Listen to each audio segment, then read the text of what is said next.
Are you an event host or organizer or someone who's thinking about hosting an event and you're a little stuck or confused about how you can work with virtual and hybrid events as you look ahead at your event strategy? Well, I'm going to break down my biggest realization that I've ever had when it comes to virtual and hybrid events as someone who really loves in-person events as well, and a way that I kind of talk about it with clients, with other people in the industry, and it's hopefully something that's going to help you out too. Before we jump into it, I'm Logan Clements, freelance event producer, and I do want to remind you to like, subscribe, turn on that little notification bell so you get notified every single Monday when I drop new videos. I'm also the co-host of the Better Events podcast, a podcast all about how we can create, host, and attend better events with topics about nonprofit fundraising, run-of-shows, legal resources for your small business, and much, much more. So give it a listen wherever you listen to podcasts.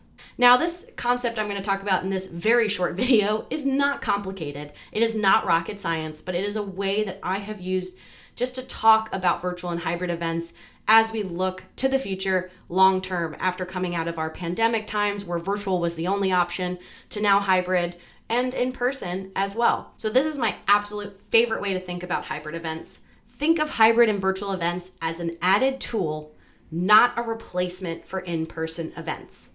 I feel like time and time again when I talk to people about virtual and hybrid, they think that I'm anti-in-person events, or that means they're losing the in-person experience. And I always say that that's not the case. Maybe because in 2020 and 2021, because of the pandemic, we had to go virtual. So it is true, we did replace in-person with 100% virtual.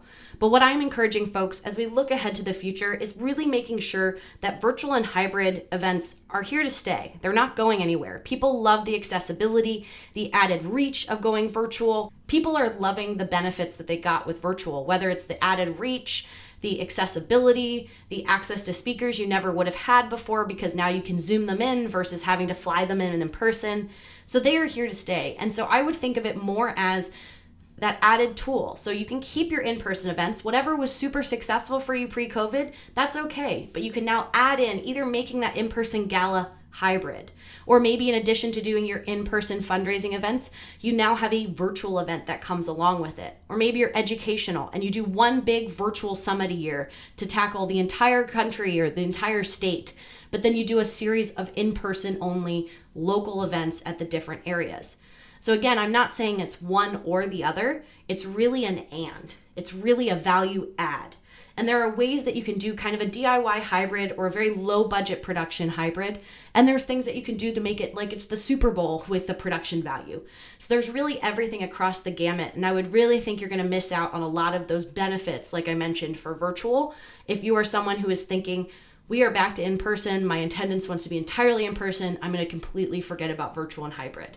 If you are in that camp or someone in your organization is in that camp, I would encourage you just to use this thinking with them, where you're not trying to shut them down and say, no, we can't do in person, but thinking of it as an added tool of what events could be virtual, what events could be hybrid. I always joke that I think the new insult for events is going to be if I went in person, I could go, well, this could have been virtual. And that's true. And there's some events that you're going to have fans. I always say my example of hybrid, and I'll link to that video so you can learn more about it, but it's all about the live sporting event. Why do some people buy tickets to go see their favorite NFL team, MLB, MLS, rugby, WNBA, whoever it is? Why do some people pay to sit in seats and other people just watch it on TV? And why do some people go to bars to watch it on TV or pay for cable at home to watch it? So there's an example of where someone is paid to come in person with a ticket, someone is paying virtually to have cable and access to your sporting event, and some people are going for free or for a drink and going to watch it at somebody else's house or at a bar. And this is an example where they have gone through with that production in live sports and realized that those three experiences are different, and yet the value proposition is still there. So I'm not saying you have to have a whole live sporting event production for your next virtual event or hybrid event or your in-person event, but just thinking through that there is an opportunity to continue to engage both those that choose to come in person to your event as well as virtually, or just thinking about your community and how you can engage your community through a combination of in-person, hybrid, and virtual events. That's all I have for you folks. I'm Logan Clements, freelance event producer, and this is another installment of my favorite tips and tricks when it comes to event planning and running your own business. As always, if you want to learn more about what I do when I am not doing YouTube videos, give my website, loganstrategygroup.com, a visit. As always, I'll see you in my next video.